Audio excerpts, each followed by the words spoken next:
हाँ नमस्कार मित्रों, स्वागत वंदन अभिनंदन आप सभी का हमारे ऑनलाइन क्लासेस के इस प्लेटफॉर्म पर। मित्रों, मैं अभिषेक मालव केमिस्ट्री लेक्चरर स्वागत करता हूं आप सभी का। तो चलिए शुरुआत करेंगे। आज हम एक नए मध्यवर्ती प्रजाति के बारे में जिसका नाम है नाइट्रीन। मित्रों, इसके पहले वाले लेक्चरर में हमने कार्बिन की बात करी थी और उसी के सिमिलर में हम आज बात करने वाले हैं कि नाइट्रीन मध्यवर्ती प्रजाति क्या होती है। तो चलिए देखते हैं, शुरू करते हैं।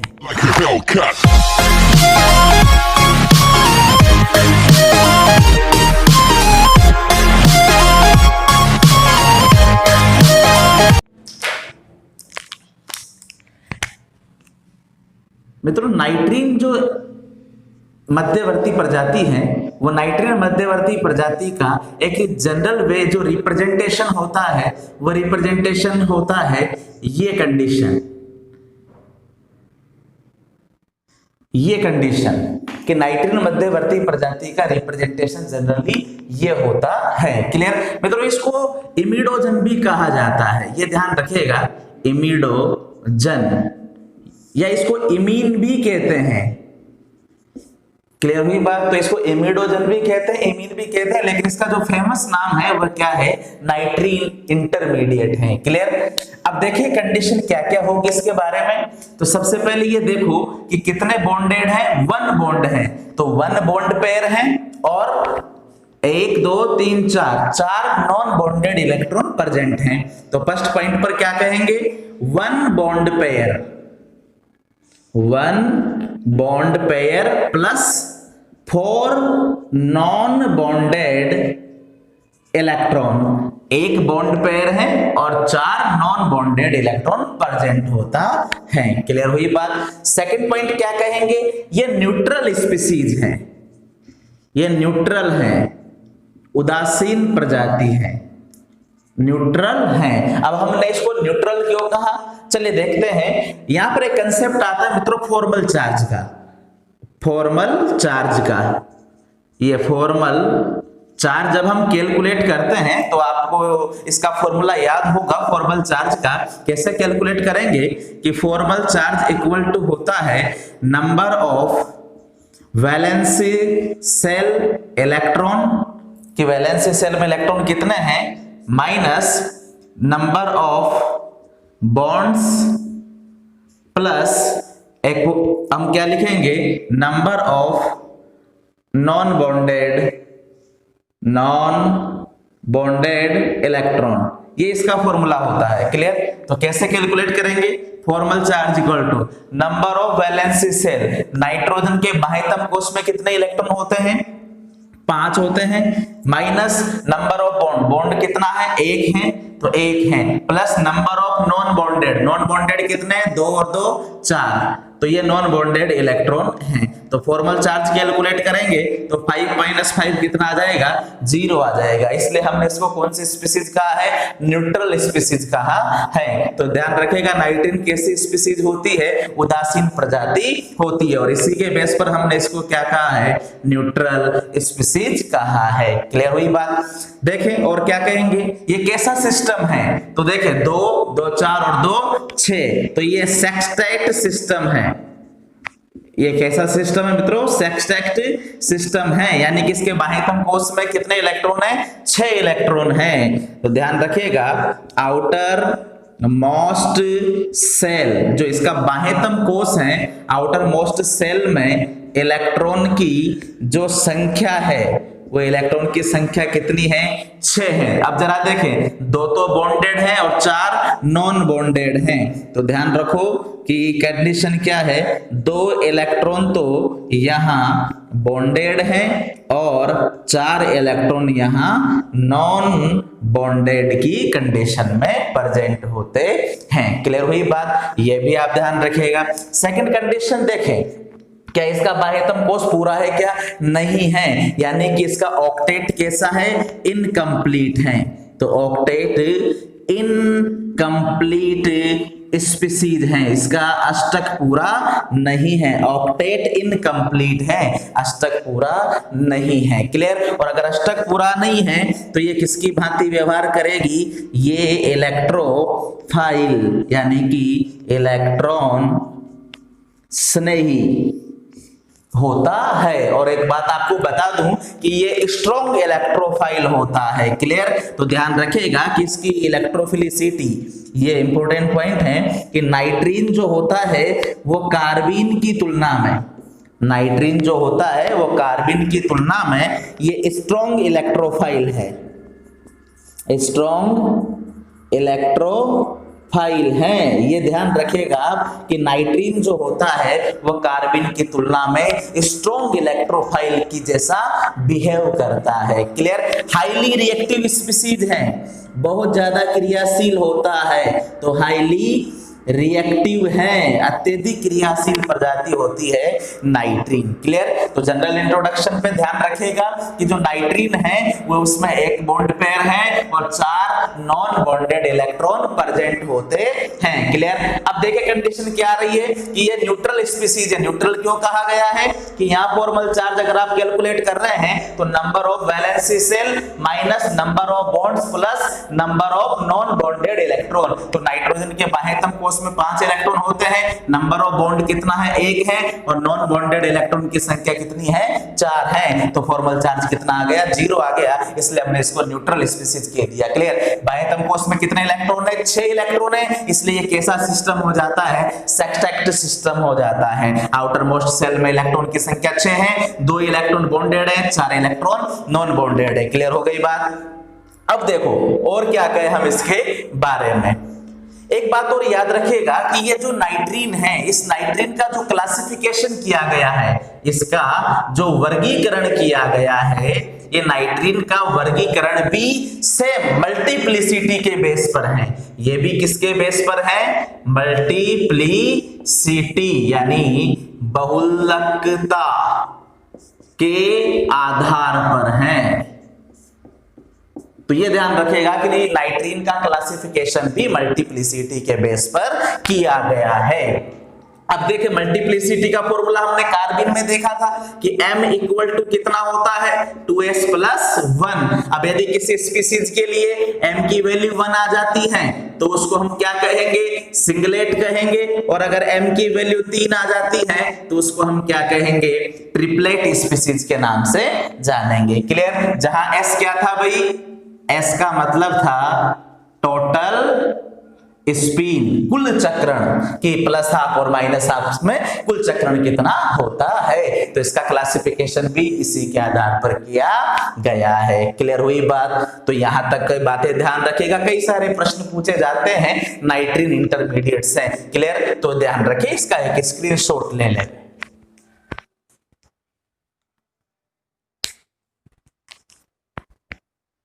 चलिए अब कुछ और बातें करते हैं नाइट्रीन से रिलेटेड जो हमारे लिए इंपॉर्टेंट होगी कि क्या क्या सिचुएशन नाइट्रीन के लिए हम बताएंगे। स्ट्रक्चर पर आएंगे तो स्ट्रक्चर कैसी होगी उसकी भी हम बात करने वाले हैं। चले देखते हैं, स्ट्रक्चर पर आते हैं। नाइट्रीन के स्ट्रक्चर पर, नाइट्रीन का स्ट्रक्चर। अब देखो नाइट्रीन 2 प्रकार की है, किसके आधार पर? मल्टीप्लिसिटी के आधार पर। कौन कौन सी नाइट्रीन है भाई? एक तो सिंगलेट नाइट्रीन है और एक कौन सी है भाई? ट्रिपलेट नाइट्रीन है। क्लियर? दोनों में क्या डिफरेंस है समझो बात को। ये हमने कहा भाई ये R, ये N, ये इस टाइप में है, यानी कि अगर ये पेयर्ड सिस्टम है, ये कैसा सिस्टम है? पेयर्ड सिस्टम है, युग्मित तंत्र है। अगर ये युग्मित तंत्र है यानी कि अगर इलेक्ट्रॉन पेयर्ड के रूप में है तो वह सिस्टम कहलाता है सिंगलेट सिस्टम। और ट्रिपलेट की कंडीशन में क्या होता है? देखो ये एक तो पेयर्ड होता है, बाकी का जो दूसरा युग्म है वो अलग अलग ऑर्बिटल में प्रेजेंट होते हैं। तो ये अलग ऑर्बिटल में इलेक्ट्रॉन होगा, ये अलग ऑर्बिटल में इलेक्ट्रॉन होगा। क्लियर? इसलिए इसको डाइरेडिकल सिस्टम कहा जाता है।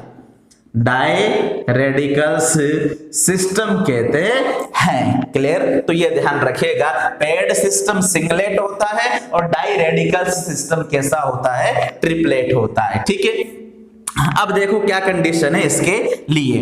ये हमने कहा कि भाई ये नाइट्रोजन प्रेजेंट है और ये कंडीशन है ये वाला बॉन्ड जहां कोई R समूह जुड़ा हुआ है। आप हाइड्रोजन भी ले सकते हैं। ठीक है, देखो ये पहला और ये दूसरा, इसमें भी ये इलेक्ट्रॉन प्रेजेंट है और इसमें भी ये कंडीशन प्रेजेंट है। और सेम कंडीशन जैसे हमने कार्बन में पढ़ी थी पिछले लेक्चर में कि वहां कार्बन के पास वैकेंट ऑर्बिटल था, तो यहाँ नाइट्रोजन के पास भी क्या रहेगा? वैकेंट ऑर्बिटल प्रेजेंट होगा। ठीक है, तो ये वैकेंट ऑर्बिटल प्रेजेंट है। ठीक, तो वही कंडीशन है सेम हमारे पास कि नाइट्रीन के लिए केस क्या होगा।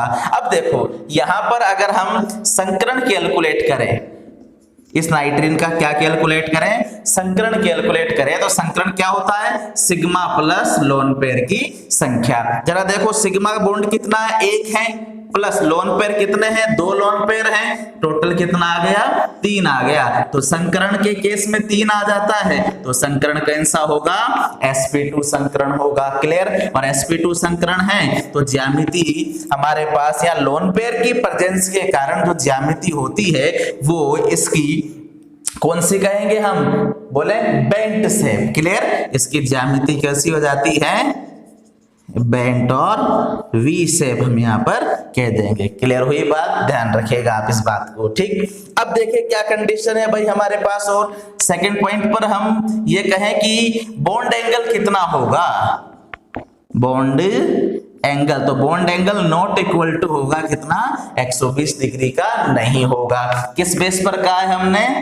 वसपर्ट कि सिद्धांत के आधार पर हमने ये बात कह दी। क्लियर? तो ध्यान रखिए संकरण sp2 है, बॉन्ड एंगल 120 डिग्री है। और बात क्या कहेंगे भाई? इसकी नेचर कैसी होगी वो देखो आप। इसकी नेचर देखो, क्या कोई अयुग्मित इलेक्ट्रॉन है क्या? नहीं है। ये भी युग्मित है, ये भी युग्मित है और ये तो ऑलरेडी बॉन्डेड है ही सही। तो यहाँ पर n इक्वल टू 0 है, यहाँ कोई अनपेयर्ड इलेक्ट्रॉन नहीं है। तो ये ध्यान रखो, अनपेयर्ड इलेक्ट्रॉन की संख्या कितनी है?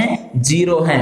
और अगर अनपेयर्ड इलेक्ट्रॉन 0 है तो इसकी नेचर कैसी हो जाएगी? प्रति चुंबकीय। ये कौन सी नेचर का हो जाएगा? प्रति चुंबकीय नेचर का हो जाएगा। क्लियर? तो सिंगलेट के बारे में आप ये ध्यान रखिएगा। और अगर प्रति चुंबकीय है तो मित्रों प्रति चुंबकीय के लिए डाइपोल मोमेंट कितना हो जाता है? 0। चुंबकीय आघूर्ण की वैल्यू कितनी हो जाएगी? 0 हो जाती है। ठीक है, तो सिंगलेट के केस में आप ये ध्यान रखेंगे। क्लियर हुई बात? sp2 है, बेंट वी शेप है, नॉट इक्वल टू 120 डिग्री है, नेचर कैसी हो जाएगी? डायामैग्नेटिक, प्रति चुंबकीय इसकी नेचर हो जाएगी। और डाइपोल मोमेंट चुंबकीय आघूर्ण कितना आ जाएगा? 0 आ जाएगा। क्लियर हुई बात? अब आ जाते हैं ट्रिपलेट के केस में। तो ट्रिपलेट के केस में ये जो दो नॉन बॉन्डेड इलेक्ट्रॉन हैं ये अलग अलग ऑर्बिटल में प्रेजेंट होते हैं। क्लियर? कैसे होते हैं देखो इसको भी। तो ये ट्रिपलेट का केस हम ले रहे हैं यहां पर, समझो कि ट्रिपलेट के केस में ये जो नाइट्रोजन एटम है ये तो हमारे पास ये R है सही। क्लियर? और ये जो दूसरा है ये हमने कह दिया भाई ये वाला, ये बॉन्डेड इलेक्ट्रॉन का केस है। बाकी जो दोनों नॉन बॉन्डेड इलेक्ट्रॉन बचे वो अलग अलग ऑर्बिटल में प्रेजेंट होते हैं। कैसे? ये पहला ऑर्बिटल और ये दूसरा ऑर्बिटल। क्लियर? तो ये भी ये रहा और ये प्योर पी ऑर्बिटल है मित्रों, ध्यान रखिएगा। ये कैसे हैं? प्योर पी ऑर्बिटल्स हैं, शुद्ध पी कक्षक हैं, प्योर पी ऑर्बिटल्स उपस्थित होते हैं। क्लियर हुई बात? जबकि यहां पर ये दो कंडीशन जो है ये संकृत हैं, ध्यान रखें। क्लियर? ये भी संकरण से बंध बनाया है और इसकी कंडीशन पर भी इस ऑर्बिटल ने संकरण में भाग लिया है। तो फिर ध्यान रखेगा यहां संकरण कैलकुलेट करोगे तो संकरण कैसे कैलकुलेट करते हैं? सिग्मा प्लस लोन पेयर की संख्या। क्लियर? सिग्मा कितना है भाई? एक ही सिग्मा है प्लस, और लोन पेयर कितना? एक ही है। ये तो अनपेड कंडीशन में है ना, तो अनपेड को तो हम कैलकुलेट करेंगे नहीं, तो ये लोन पेयर के प्रेजेंस में है एक, तो टोटल कितना हो गया? 2। तो संकरण कौन सा आ जाएगा भाई? एसपी आ जाएगा। और एसपी आते ही ज्यामिति कैसी हो जाती है? रेखीय ज्यामिति हो जाएगी। क्लियर हो गई बात? तो ये ध्यान रखिएगा आप नाइट्रीन ट्रिपलेट के बारे में। क्लियर? और देखिए क्या है कि यहाँ की प्रकृति कैसी होगी। देखो भाई प्रकृति हमने कहा कितने अनपेड हैं? अनपेड इलेक्ट्रॉन 2 हैं, तो n इक्वल टू कितने हैं? 2 है। अयुग्मित इलेक्ट्रॉन की संख्या 2 आ रही है, तो क्या कहेंगे? 2 आ रही है तो डाइपोल मोमेंट कैलकुलेट कर लो। √n प्लस 2 से तो कितना आ जाएगा? √8 बोहर मैग्नेटॉन। ये इसका डाइपोल मोमेंट आ जाता है। क्लियर हुई बात? तो ध्यान रखिएगा ये भी मोनोवैलेंट है, ये भी मोनोवैलेंट है, तो ये भी कैसा है?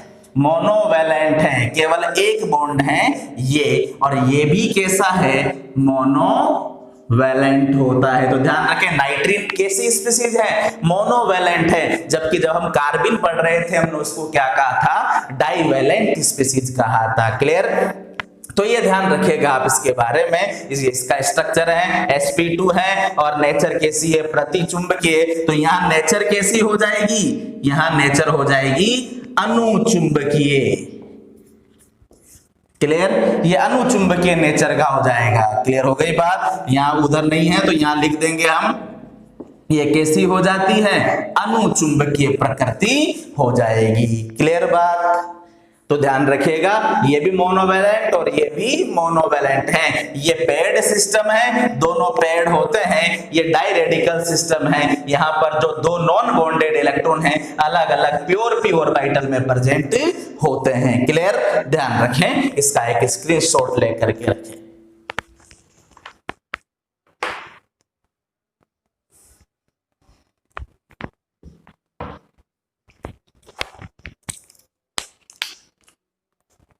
ठीक है, अब देखते हैं और क्या बातें हम इसके बारे में करने वाले हैं।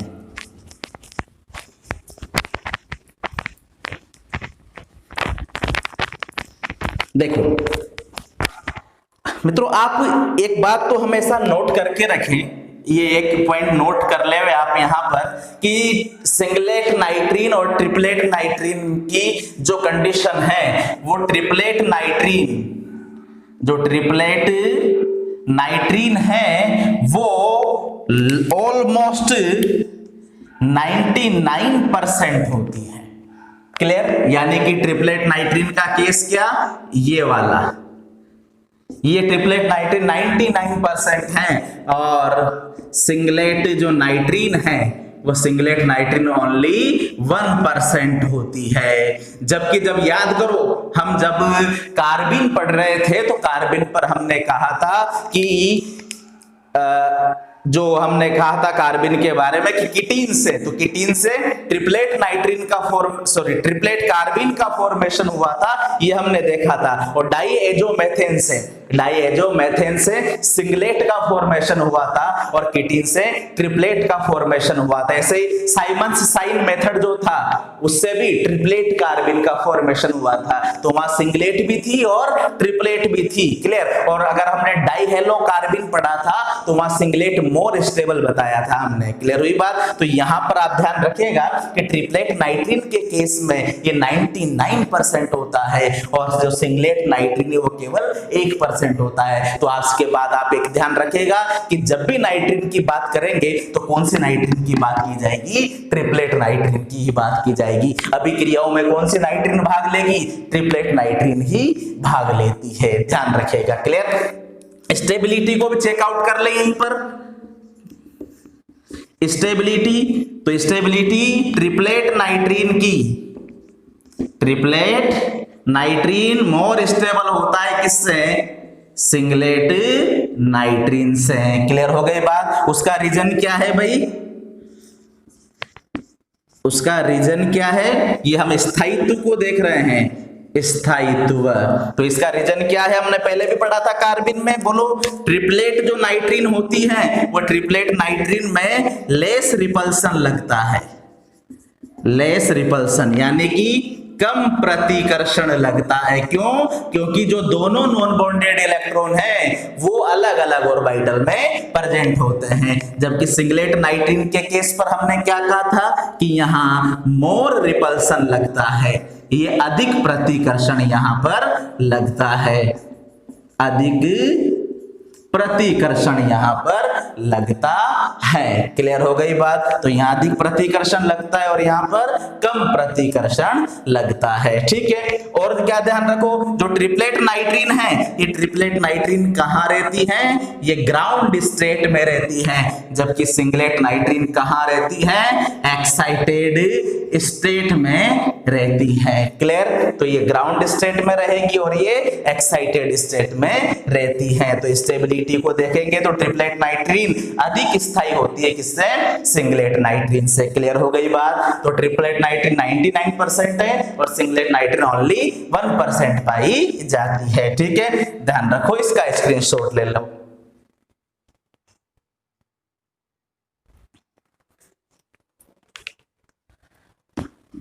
अब देखें मित्रों, अगर आपसे यहां पर ये पूछ लिया जाए कि भाई कार्बीन और नाइट्रीन में से कौन मोर स्टेबल है, कार्बीन, अगर आपसे ये कंपैरिजन करा लिया जाए स्टेबिलिटी का, तो ध्यान रखिएगा हम ये कहेंगे कि नाइट्रीन जो है वो मोर स्टेबल होती है किससे, कार्बीन से।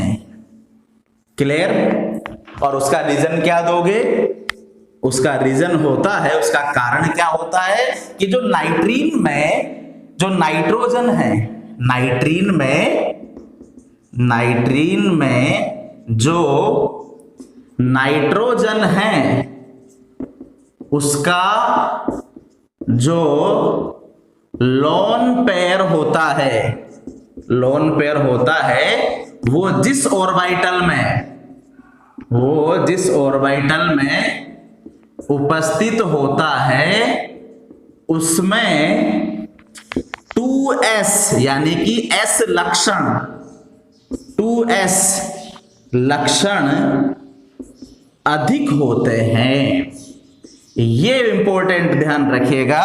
तो शॉर्ट में रीजन क्या दे देंगे कि नाइट्रीन में 2s यानी कि आप तो शॉर्ट में याद रखो कि नाइट्रीन में S लक्षण क्या होते हैं, ज्यादा होते हैं, इसलिए नाइट्रीन मोर स्टेबल होती है। S लक्षण का मतलब क्या होता है समझते हैं, नाभिक के निकट पाए जाने की प्रवृत्ति, यानी कि नाइट्रीन में जो लोन पेयर है उस लोन पेयर पर नाइट्रोजन एटम के नाभिक का अधिक आकर्षण लगता है। S लक्षण ज्यादा होने का मतलब क्या हुआ भाई, इसका मतलब हुआ नाइट्रोजन के लोन पेयर पर, नाइट्रोजन के लोन पेयर पर नाभिक का अधिक आकर्षण होता है। और अगर नाभिक का अधिक आकर्षण है तो वहां तो स्टेबिलिटी क्या हो जाएगी, ज्यादा हो जाएगी। क्लियर हो गई बात? तो स्टेबिलिटी नाइट्रीन ज्यादा होती है किससे, कार्बन से। क्या कारण है कि नाइट्रीन में जो नाइट्रोजन है उसके पास S लक्षण ज्यादा होते हैं किसकी तुलना में, कार्बन के कार्बन से। और अगर S लक्षण ज्यादा है तो उसकी स्टेबिलिटी क्या हो जाएगी, ज्यादा हो जाएगी। क्लियर बात? अब आए हम इसको भी आगे बढ़ते हैं। देखो ये तो हुई स्टेबिलिटी के बारे में डिस्कशन। अब हम बात करें इसके फॉर्मेशन के बारे में। फॉर्मेशन, इसका निर्माण कैसे होगा। तो देखो निर्माण करने के यहां पर 3 मेथड है हमारे पास। कौन कौन से मेथड है भाई? नंबर फर्स्ट तो फोटोलाइसिस है, फोटोलाइसिस रिएक्शन होगी।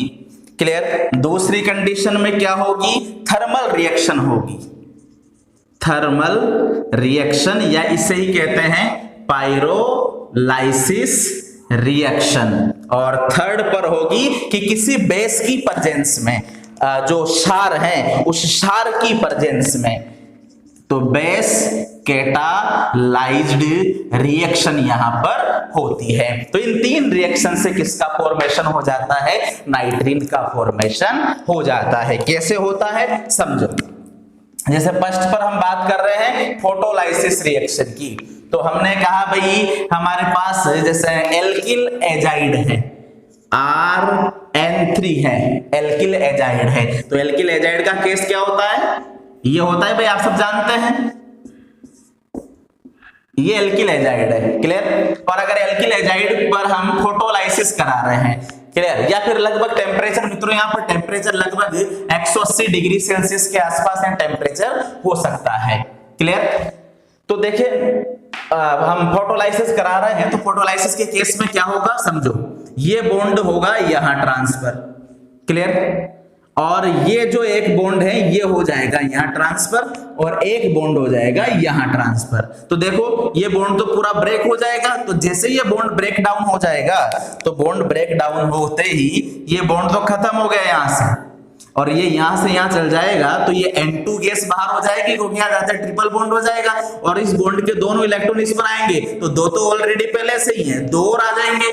तो RN, ये 2 इलेक्ट्रॉन तो ऑलरेडी पहले के हैं, और इस बॉन्ड के दोनों इलेक्ट्रॉन भी इस पर आ जाएंगे, तो ये कंडीशन बन जाएगी आपके पास। और यहां से कौन सी गैस बाहर हो जाएगी?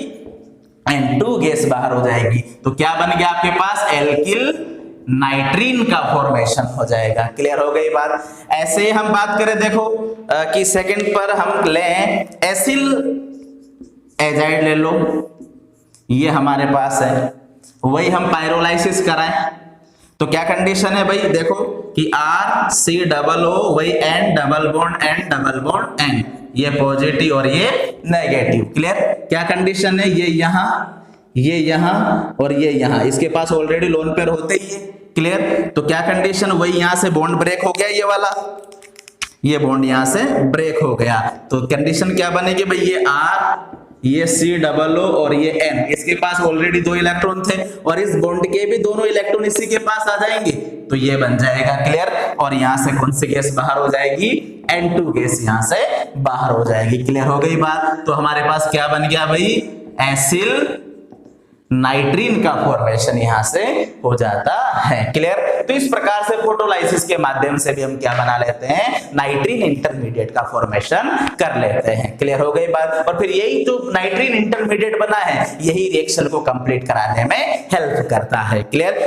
अब देखो हम बात कर रहे हैं भाई थर्मल रिएक्शन की, कि थर्मल रिएक्शन में तो टेम्परेचर देंगे ना, तो थर्मल रिएक्शन का एग्जांपल हम यहां पर ले लेते हैं, क्लियर। ये तो हो गई फोटोलाइसिस रिएक्शन के बारे में। अब थर्मल में क्या होगा देखो समझो कि RN double bond C double bond O, ये हो गया एल्किल आइसोसाइनेट। क्या हो गया? Alkyl isocyanate. और एल्किल आइसोसाइनेट पर हमने टेम्परेचर दिया, तो टेम्परेचर देते ही क्या हो जाएगा? इसके ऊपर तो ऑलरेडी लोन पेयर है, वही कंडीशन, ये बॉन्ड यहां, ये बॉन्ड यहां, तो यहां से CO रिलीज हो जाएगा भाई। ये बॉन्ड यहां आते ट्रिपल बॉन्ड हो जाएगा, यहां से CO रिलीज हो गया, और इसके पास आएंगे, तो ये हमारे पास बन गया क्या? नाइट्रीन। क्लियर हुई बात। तो ये बन गया एल्किल नाइट्रीन। एल्किल नाइट्रीन का फॉर्मेशन यहां हो जाता है, क्लियर। जैसे हम यहां पर ले लो भाई फेनिल ले लो, PH N double bond C double bond O, तो ये हो गया फेनिल आइसोसाइनेट। सेम कंडीशन, वही थर्मल कंडीशन है, ये यहां और ये यहां ऑलरेडी लोन पेयर होता ही है, तो ये CO यहां से बाहर हो गया, तो ये दोनों इलेक्ट्रॉन जैसे नाइट्रोजन पर आएंगे, तो देखो PHN, 2 लोन, ये तो लोन पेयर तो पहले से ही है, इस बॉन्ड के दोनों इलेक्ट्रॉन भी इस पर आ जाएंगे, तो ये बन गया आपका फेनिल नाइट्रीन। ये क्या बन जाएगा आपका? फेनिल नाइट्रीन बन जाएगा। क्लियर हुई बात। तो इस प्रकार से भी हम यहां पर फॉर्मेशन कर सकते हैं, क्लियर। आप इसका एक स्क्रीनशॉट ले लें।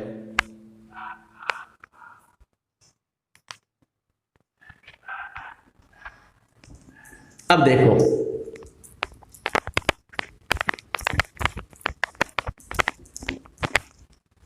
ये तो हुई जनरल कंडीशन। देखें हम यहां पर एक कंडीशन और ले सकते हैं इस थर्मल में हम यहाँ पर कुछ बातें और कर सकते हैं थर्मल के लिए। जैसे हमने कहा भाई PH N double bond S double bond O, ये हो गया फेनिल आइसोथायोसाइनेट।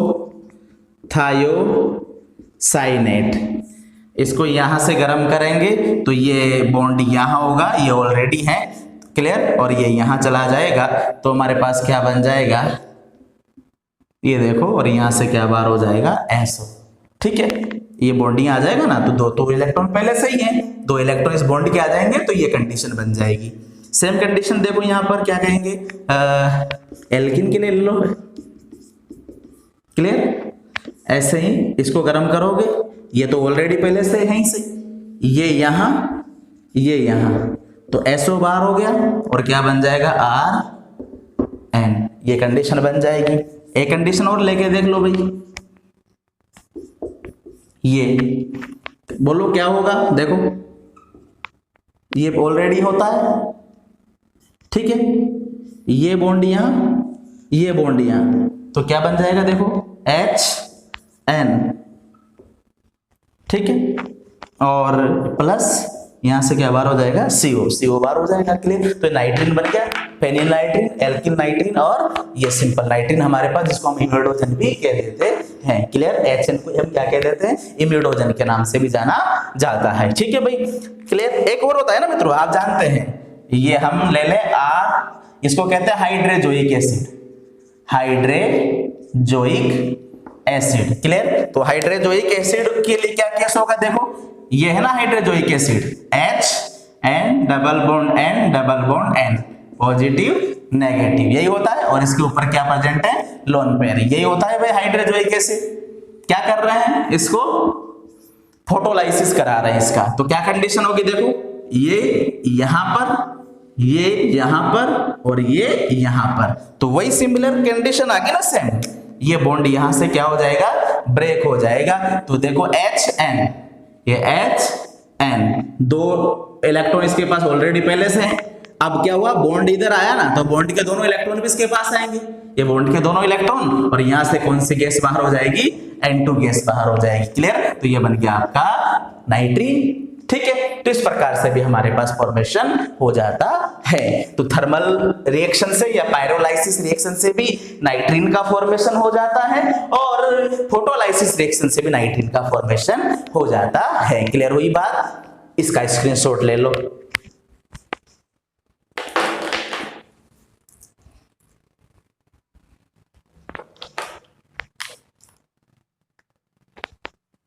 चलिए, अब एक और रिएक्शन बच रही है हमारे पास, उसको भी देख लेते हैं कि बेस की प्रेजेंस में किस प्रकार से नाइट्रीन का फॉर्मेशन होगा। बेस की प्रेजेंस में देख रहे हैं, ये बेस की उपस्थिति में, नंबर 3 पॉइंट पर ले रहे हैं, बेस की उपस्थिति में। आप मित्रों, आप अच्छी तरह से जानते हैं कि हमारे पास सपोज करो ये एक एग्जाम्पल है, इसको कहते हैं नाइट्रोजन पर ब्रोमीन है। सपोज करो अगर यहां पर हाइड्रोजन होता तो हम इसे क्या कहते, एमाइड कहते।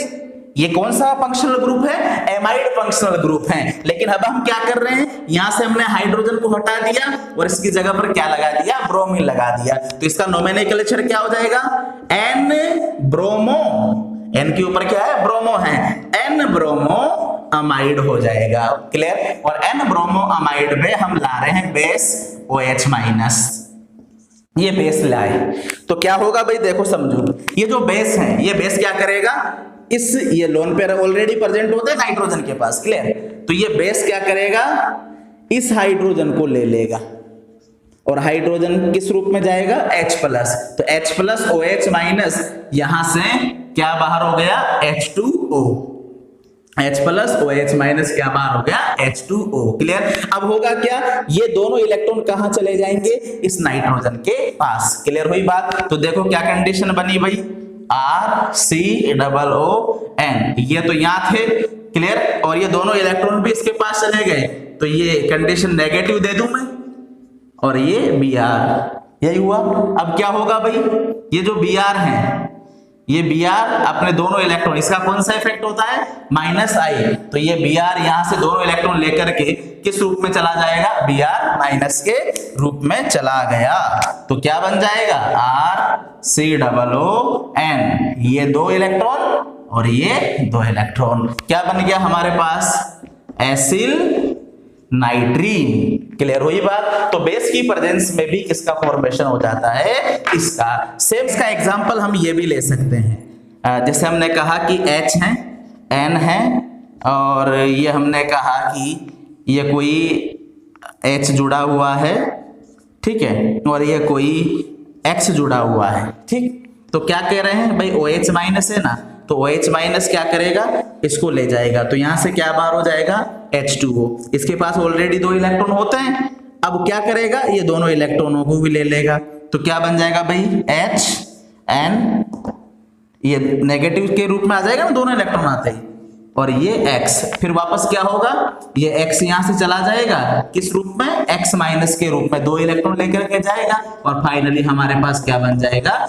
नाइट्रीन का फॉर्मेशन हो जाएगा। तो ये भी हम बता सकते हैं। क्लियर हुई बात। अब आ जाए हम इसके रिएक्शन पार्ट पर कि इसका रिएक्शन पार्ट क्या होता है। ये तो फॉर्मेशन था, अब हम इसके रिएक्शन पार्ट पर आ जाते हैं।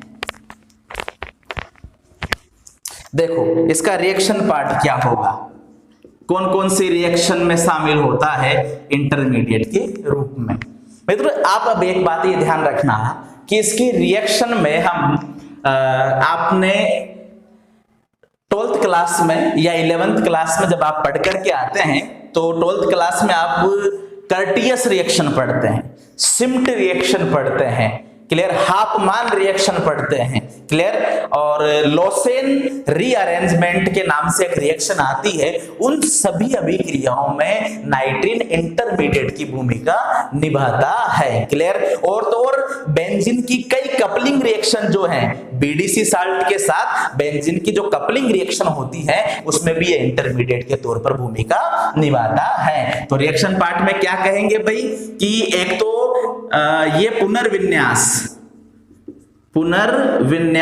जिसको हम कहते हैं रीअरेंजमेंट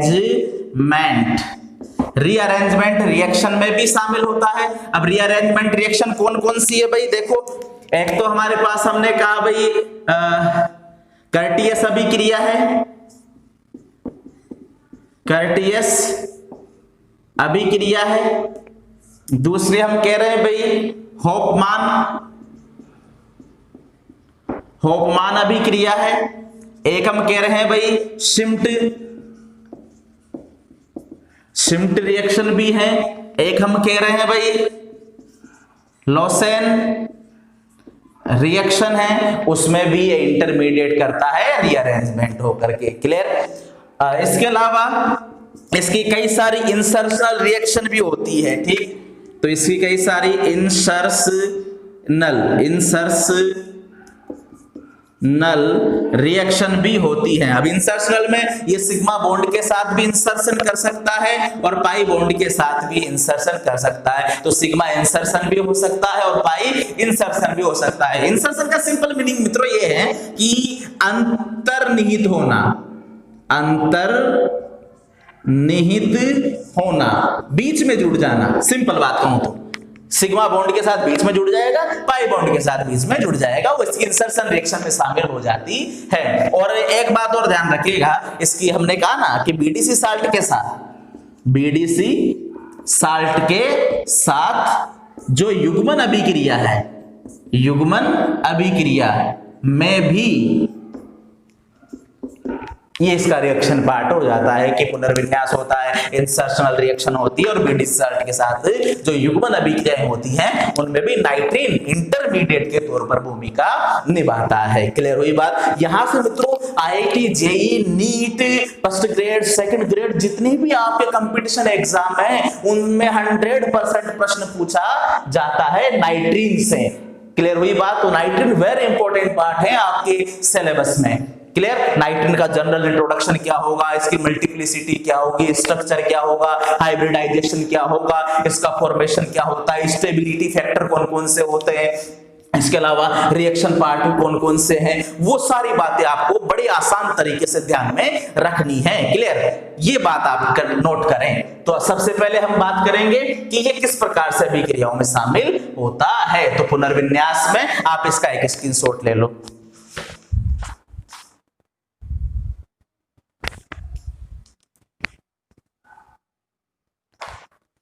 ठीक है मित्रों, चलिए देखते हैं। शॉर्ट में देखेंगे, बड़ी आसान तरीके से समझ में आएगा। रिएक्शन पार्ट ले रहे हैं ना हम, तो फर्स्ट रिएक्शन ले लेते हैं कर्टियस रिएक्शन। देखो क्या होता है। सबसे पहले कंडीशन है मित्रों हमारे पास RCOOCl, एसिल हैलाइड है। क्या है? एसिल हैलाइड है। अब एसिल हैलाइड के केस में मित्रों हम इसकी रिएक्शन कराते हैं सोडियम एजाइड के साथ। ये क्या है? सोडियम एजाइड है। क्लियर? तो देखो क्या कंडीशन है, सोडियम एजाइड है ना हमारे पास, तो देखो यहां से बड़ा सिंपल तौर पर ये क्या बाहर हो जाएगा? NaCl। ये क्या बाहर हो गया? NaCl यहां से बाहर हो जाएगा। और तो फिर हमारे पास क्या बचेगा भाई? RCOON3। क्लियर? ये कंडीशन आ गई। और ये तो अभी हम पढ़कर निपटे हैं, ये वाली कंडीशन तो क्लियर। यहां पर इसका क्या हो जाएगा? पायरोलाइसिस, या फिर हम इसको फोटोलाइसिस भी करा देते हैं। क्लियर? या फिर हम इसका ये फोटोलाइसिस करा दें। क्लियर? तो क्या कंडीशन है देखो भाई, ये इस टाइप में है RCOON डबल बॉन्ड N, ये पॉजिटिव और ये negative, lone pair already present है इसे इसके पास। क्लियर? तो क्या कंडीशन है? ये यहां और ये यहां। क्लियर? तो ये बॉन्ड ब्रेक डाउन होगा, ये बॉन्ड यहां से ब्रेक डाउन हो जाएगा। तो बॉन्ड ब्रेक डाउन होते ही N2 गैस तो बाहर चली गई, ये तो N2 तो बाहर हो गई यहां से, ये N2 गैस बाहर हो जाएगी। तो क्या बचेगा? RCOON,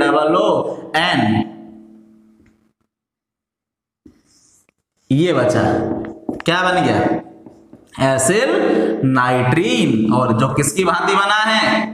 मध्यवर्ती की भांति बना है। क्लियर? अब क्या होगा, ये जो मध्यवर्ती बना है ये रीअरेंजमेंट करता है भाई। कैसे करेगा समझो। ये बन गया RCOON। अब इसमें क्या होगा? इसमें रीअरेंजमेंट होगा। क्या होगा? रीअरेंजमेंट होगा इसका। कैसे होगा समझो। देखो ये देखो, ये लोन पेयर सिंगल डबल, तो ये यहां आएगा। अगर ये यहां आ जाएगा तो फिर कार्बन की वैलेंसी 5 हो जाएगी। क्लियर हुई बात? तो क्या ये जो R हैं, एल्किल जो ग्रुप है, ये एल्किल ग्रुप यहां से पूरा उठ कर कहां चला जाएगा? यहां। क्लियर?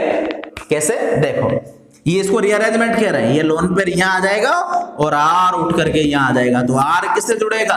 नाइट्रोजन से जुड़ेगा। तो R ये बॉन्ड के साथ गया है, तो ये बॉन्ड नाइट्रोजन से जुड़ेगा। तो नाइट्रोजन पर एक लोन पेयर है, ये नाइट्रोजन पर एक लोन पेयर। ये लोन पेयर यहां आते ही कौन सा बॉन्ड हो जाएगा? Double bond. क्लियर? ये आते ही यहां कौन सा बॉन्ड हो जाएगा? Double bond. और ये किससे जुड़ा हुआ है? C double bond O। क्या बन गया? Alkyl isocyanate. क्लियर? अब क्या होगा? एल्किल आइसोसाइनेट का हम हाइड्रोलाइसिस करा देंगे। क्या करा देंगे? हाइड्रोलाइसिस, जल अपघटन करा देंगे मित्रों। जल अपघटन कराते ही क्या हो जाएगा? देखो HOH। तो यहां से क्या बन जाएगा? RNH2। क्या बन गया? RNH2। किसका फॉर्मेशन हो गया? 1 डिग्री एमीन का। और यहां से H2CO3 बाहर हो जाएगा। क्लियर? तो कर्टियस रिएक्शन में हमारे पास कौन सा इंटरमीडिएट बना है? एसिल नाइट्रीन। और उस एसिल नाइट्रीन में रीअरेंजमेंट होकर के हमारे पास फाइनल प्रोडक्ट क्या बन जाता है? 1 डिग्री अमीन का फॉर्मेशन हो जाता है मित्रों। क्लियर? बड़ी आसान से अभिक्रियाएं 12th क्लास में पढ़ कर आते हैं कि एसिल हैलाइड की अभिक्रिया सोडियम एजाइड के साथ NaCl बाहर हो गया, ये बन गया। इसके स्ट्रक्चर आप देख रहे हैं, N डबल बॉन्ड N। अभी हमने फॉर्मेशन में देखा था, नेगेटिव यहां आएगा, ये बॉन्ड बॉन्ड यहाँ और ये बॉन्ड यहाँ, तो यहाँ से बॉन्ड ब्रेक हो गया ना पूरा, ये बॉन्ड भी इधर आ गया, ये बॉन्ड यहाँ चला गया, तो ये बॉन्ड ब्रेक, तो यहाँ पे ट्रिपल बॉन्ड हो जाएगा, तो कौन सी गैस बाहर हो जाएगी, N2 गैस बाहर हो जाएगी, क्लियर। और ऐसे नाइट्रीन बन गया, ऐसे नाइट्रीन में रीअरेंजमेंट को समझ लो, लोन पेयर यहाँ जाएगा, ये यहां से उठ करके यहाँ आएगा, क्लियर। तो यहाँ जाते यहाँ कौन सा बॉन्ड हो जाएगा, डबल बॉन्ड, और R जो एल्किल समूह डायरेक्ट से जुड़ जाएगा, नाइट्रोजन से जुड़ जाएगा, क्लियर हो गई बात, ठीक है। ध्यान रखो, इसका स्क्रीनशॉट ले लो।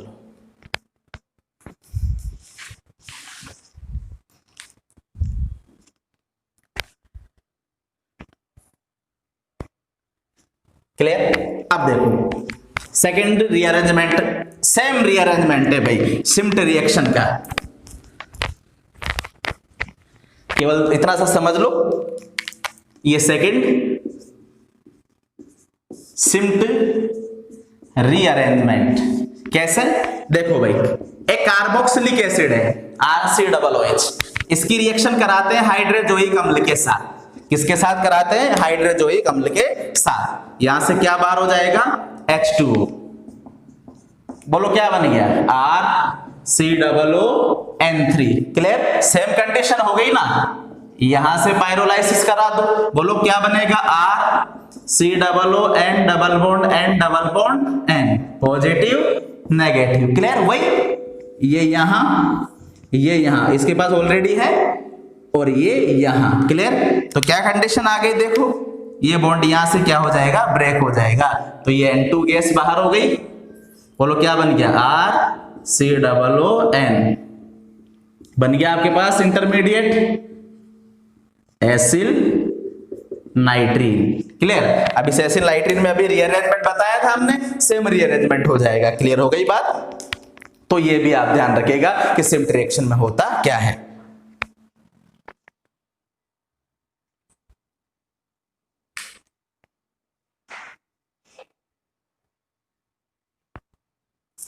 ठीक है। अब देखो भाई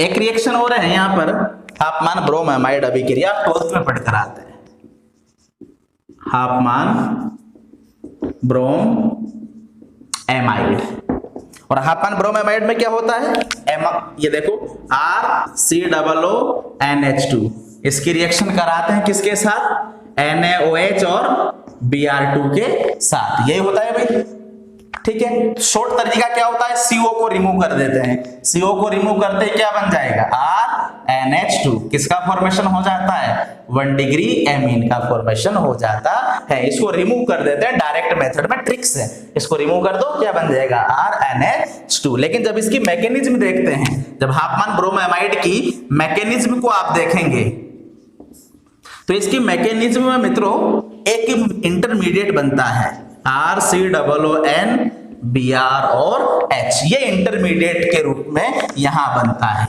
तो क्या करेंगे, वही बेस की प्रेजेंस पे होगा, क्लियर, वही सिचुएशन आ जाएगी ना सेम, ये इसको लेकर के चला जाएगा H2O, और ये दोनों इलेक्ट्रॉन यहां ट्रांसफर हो जाएंगे, RCOON, ये यहां, ये नेगेटिव और ये Br, और अभी हमने पढ़ा है ये चला जाएगा RCOON, बन गया आपके पास इंटरमीडिएट। अब इस इंटरमीडिएट में क्या हो जाएगा, पुनर्विन्यास हो जाएगा, कैसे होगा अभी बताया, ये यहां आ जाएगा और ये यहां चला जाएगा, बोलो क्या बन जाएगा, RnCO, क्लियर। सेम कंडीशन है आपके पास हाफमान ब्रोमाइड अभिक्रिया की, क्लियर हो गई बात। तो सेम जब इसकी मैकेनिज्म देखते हैं ना, तो बीच में ये बनता है और यहां से बेस कैटालाइज होता है, और बेस की उपस्थिति में हमारे पास क्या बन जाता है, नाइट्रोजन मध्यवर्ती, अभी थोड़ी देर पहले हमने बात करी थी, क्लियर। तो ध्यान रखिएगा इसका।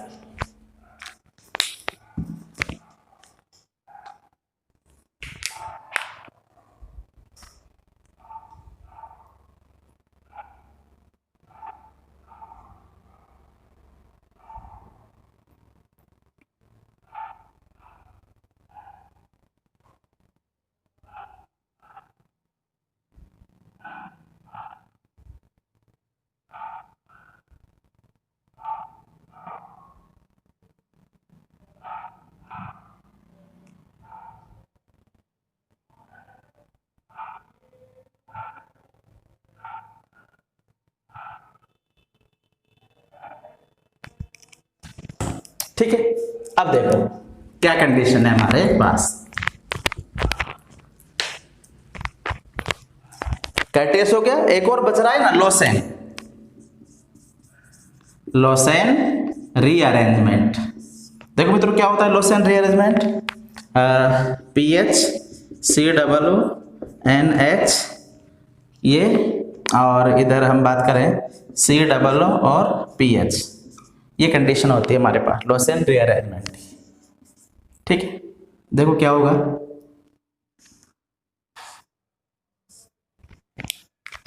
देखो सिंपल सा मेथड है। सबसे पहले ये कंडीशन हमारे पास बनेगी और ये बॉन्ड यहीं से PHCOOH और ये O है। क्लियर? तो सिचुएशन बिल्कुल सिंपल है कि बेस की प्रेजेंस में होगा तो ये यहाँ से, देखा आप समझते जाएं केवल कि ये यहाँ पर होगा तो होगा क्या, ये बॉन्ड यहाँ हो जाएगा और जैसे इस पर नेगेटिव आएगा तो ये यहाँ चला जाएगा। क्लियर? तो ऑलरेडी इस पर तो क्या होते हैं बेटो, लोन पेयर होते हैं। क्लियर? तो लोन पेयर का केस है तो क्या कंडीशन बन जाएगी, ये यहाँ चला गया तो ये बॉन्ड कहाँ जाएगा, यहाँ पर। देखो क्या बन गया, PHCOON, इसके पास ऑलरेडी है, ये दोनों इलेक्ट्रॉन इसके पास आ जाएंगे, ये आ गए और यहाँ से क्या बनेगा, देखो ये H+ आएगा ना, H+ से जुड़ दे OH हो जाएगा, यहाँ क्या हो जाएगा, डबल बॉन्ड हो जाएगा। तो क्लियर है, PHC double bond OH, PHC double bond OH, ये बन गया हमारे पास। फिर इसका क्या होगा, रीअरेंजमेंट। और रीअरेंजमेंट होगा कैसे, वही अभी हमने बताया था, ये यहां पर और ये यहां पर क्या बन जाएगा, PHNCO। क्लियर? सेम कंडीशन होगी हमारे पास। तो ये लोसेन रीअरेंजमेंट होता है, आप ध्यान रखिएगा इस केस को, PHCOONHO C double bond PH। Clear हो गई बात? इस प्रकार के प्रश्न आपसे पूछ लिए जाते हैं तो आप इन बातों का ध्यान रखिएगा। तो ये था इसका रिएक्शन पार्ट रीअरेंजमेंट वाला। क्लियर? तो Curtius rearrangement, Hofmann rearrangement, Hofmann bromide rearrangement, clear हो गई बात, सिम्प्ट रीअरेंजमेंट और लोसेन रीअरेंजमेंट की बात हमने करी है। क्लियर? अब देखो इसका इंसर्शन रिएक्शन भी हम यहां पर देख लेते हैं, जेई में कई बार पूछी गई है भाई। इंसर्शन रिएक्शन, रिएक्शन पार्ट में हम ले रहे हैं इंसर्शन रिएक्शन। देखो कैसे समझाएंगे इंसर्शन रिएक्शन को। देखो इंसर्शन सिग्मा भी हो सकता है और पाई भी हो सकता है, यानी कि जो CH सिग्मा बॉन्ड है यहां पर भी इंसर्शन हो सकता है। क्लियर? और यहां पाई वाले के केस में भी इंसर्शन हो सकता है। ठीक है, कैसे होगा एक एग्जांपल से समझ लेते हैं। जैसे सपोज करो हमारे पास सिग्मा इंसर्शन कराना है हमें, तो ये हमारे पास एक एग्जांपल है, ये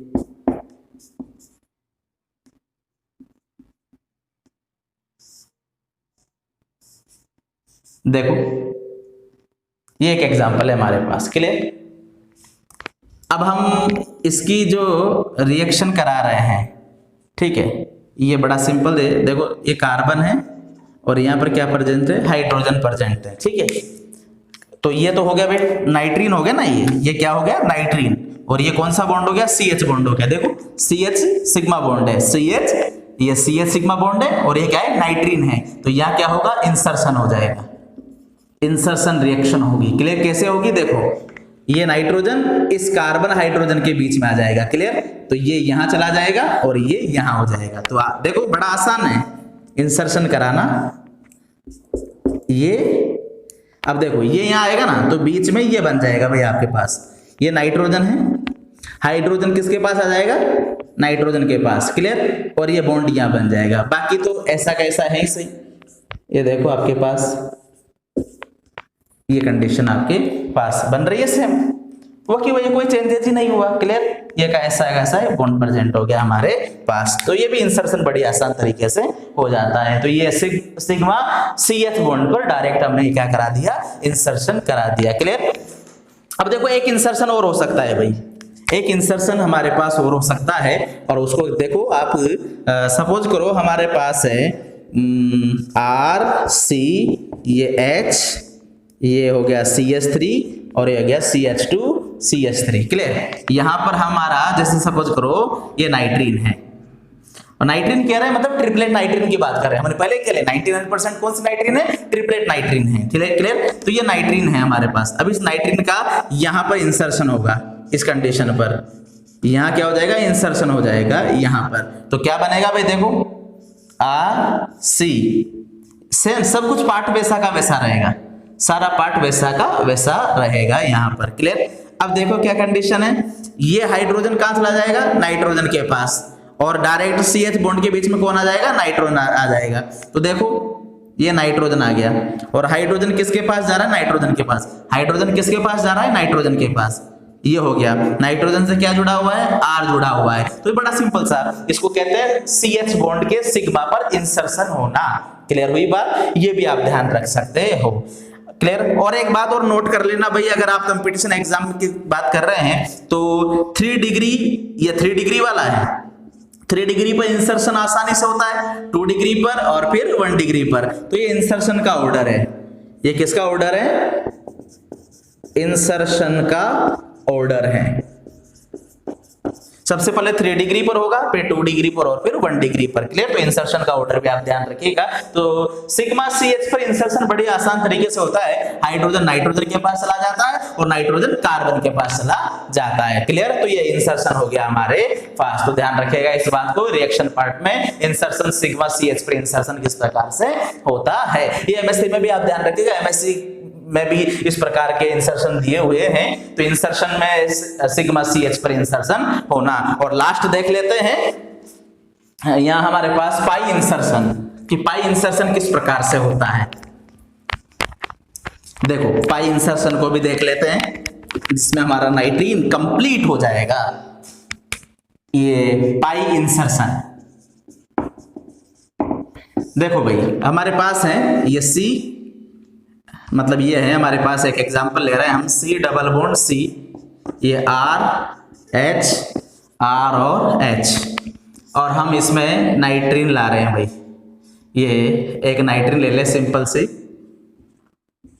ये नाइट्रीन ले ली हमने। क्लियर? इसका इंसर्शन कराना है। देखो भाई ये कैसा है? सिस है। सपोज करो ये नाइट्रीन कैसी है? सिंगलेट। क्लियर? अगर ये नाइट्रीन सिंगलेट है तो फिर बड़े आसान तरीके से होगा। देखो कैसे, एक इलेक्ट्रॉन इसके पास, एक इलेक्ट्रॉन इसके पास, जैसे हमने कार्बाइन में पढ़ा था ना, सेम। अब ये एक इलेक्ट्रॉन का यहां से जुड़ जाएगा, एक इलेक्ट्रॉन यहां से जुड़ जाएगा। तो देखो R C, यहां क्या बचेगा? सिंगल ही बचेगा ना भाई। ये R, ये H, ये H। अब देखो नाइट्रोजन के पास है तो एक इलेक्ट्रॉन इसके पास आएगा तो एक इलेक्ट्रॉन इसका, एक इलेक्ट्रॉन इसके पास आएगा तो एक इलेक्ट्रॉन इसका। तो इधर से बॉन्ड बना लेगा एक इलेक्ट्रॉन से, एक इलेक्ट्रॉन से इधर बॉन्ड बना लेगा। अभी भी उसके पास क्या रहेगा भाई? ये। और हाइड्रोजन तो ऐसा कैसा जुड़ा ही हुआ है। क्लियर? तो ध्यान रखो, अगर ये सिस है तो ये भी कैसा बनेगा? सिस बनेगा। क्लियर? ये सिस है तो ये भी कैसा बनेगा? सिस बनेगा। इसका मतलब जो सिंगलेट नाइट्रीन है, इसका मतलब जो सिंगलेट नाइट्रीन है वो कैसा है? स्टीरियो सेलेक्टिव है। और वो कैसा है?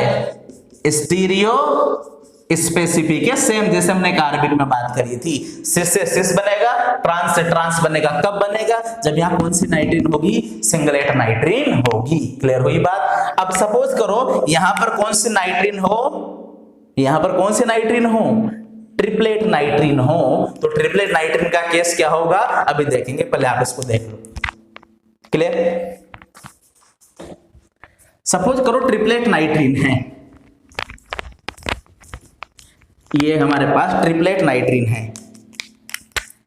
ये R C double bond C R H H और ये H N। अब देखो हमारे पास कौन सी नाइट्रीन ले ली हमने? ट्रिपलेट नाइट्रीन हम ले रहे हैं। ये कौन सी नाइट्रीन ले ली? ट्रिपलेट नाइट्रीन हमने यहां से ले ली है। तो क्या होगा? देखो ये कंडीशन है, एक इलेक्ट्रॉन इस पर, एक इलेक्ट्रॉन इस पर। तो इसका एक इलेक्ट्रॉन पहले जुड़ेगा, जैसे कार्बाइन में पढ़ा था ना, सेम है। देखो एक इलेक्ट्रॉन है ना, तो इसका एक इलेक्ट्रॉन यहां से जुड़ जाएगा। ये H है, ये एक इलेक्ट्रॉन था, एक इलेक्ट्रॉन इससे बॉन्ड बना करके जुड़ गया। अब इसके पास क्या है भाई, एक इलेक्ट्रॉन है ना, तो ये एक इलेक्ट्रॉन इसका का हिस्सा। क्लियर। अब देखो, या तो ये डायरेक्ट जुड़ जाए, तो दोनों केस बन सकते हैं ना। देखो, या तो ये डायरेक्ट जुड़ जाए, अगर ये डायरेक्ट जुड़ गए तो क्या बन जाएगा, R C H C R H, ये डायरेक्ट जुड़ गया तो ये बन जाएगा। क्लियर। ये कैसी हैं, सिस हैं, तो ये भी कैसा बन गया, सिस बन गया। क्लियर। लेकिन सपोज करें अब यदि इस बॉन्ड में रोटेशन हो जाए, क्या हो जाए, इस बॉन्ड में रोटेशन हो जाए, तो ये H ऊपर चला जाएगा और R कहां आ जाएगा, नीचे आ जाएगा। तो ये कंडीशन बन जाएगी। देखो, H ऊपर चला गया, R नीचे आ गया। क्लियर। ये R, ये H और ये आकर के जुड़ गया, सेम वही। अब कौन सी बन गई भाई, ट्रांस बन गई। तो ध्यान रखिएगा, सिस से अगर ट्रिपलेट नाइट्रीन है तो सिस से सिस भी बन सकती है और सिस से ट्रांस भी बन सकती है। और एक से ज्यादा प्रोडक्ट बन रहे हैं ना, तो हमने क्या कहा था कि triplet नाइट्रीन neither stereo selective nor stereo specific, कि ये तो ना तो स्टीरियो सेलेक्टिव होती है और ना ही स्टीरियो स्पेसिफिक होती है, जबकि सिंगलेट नाइट्रीन स्टीरियो सेलेक्टिव भी है और स्टीरियो स्पेसिफिक भी होती है। क्लियर हो गई बात। आप एक इसका स्क्रीनशॉट ले लो।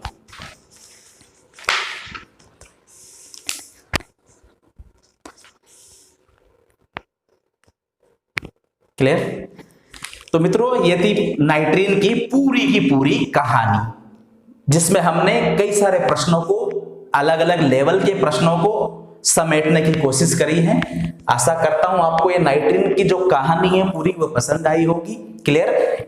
मित्रों, अगर आपको पसंद आई है पूरी नाइट्रीन, चाहे वो फॉर्मेशन हो, रिएक्शन पार्ट हो, या फिर वो हम कह रहे जनरल इंट्रोडक्शन हो या स्ट्रक्चर हो, अगर आपको अच्छा लगा है तो आप इसको लाइक करें और ज्यादा से ज्यादा इस वीडियो को शेयर करें। क्लियर। बड़ी मेहनत से और बड़े प्यार से हम आपके लिए ये वीडियो बना करके लाते हैं, बहुत अच्छा कंटेंट हम इसमें शामिल करते हैं। तो आशा करता हूं आपको ये लेक्चर पसंद आया होगा। क्लियर। और हमारे इसके बाद लास्ट इंटरमीडिएट बचेगा बेंजाइन, जिसके हम नेक्स्ट लेक्चर पर बात करेंगे। और मित्रों, जैसा कि मैंने कहा था, कल अनाउंसमेंट किया गया था कि ये जो सीरीज हमारी चल रही है NEET, IIT, JEE, BHU, ICR, JET, first grade और सेकंड ग्रेड के एग्जाम के लिए, ये तो रेगुलर चलेगी ही सही, लेकिन अब हमने बोर्ड एग्जाम्स और यूनिवर्सिटी एग्जाम BSc के स्टूडेंट के लिए भी हम वीडियो लाने वाले हैं। और उन वीडियो में हम बड़ी आसान तरीके से 12th बोर्ड एग्जाम की केमिस्ट्री है और BSc part first second third year के जो एग्जाम है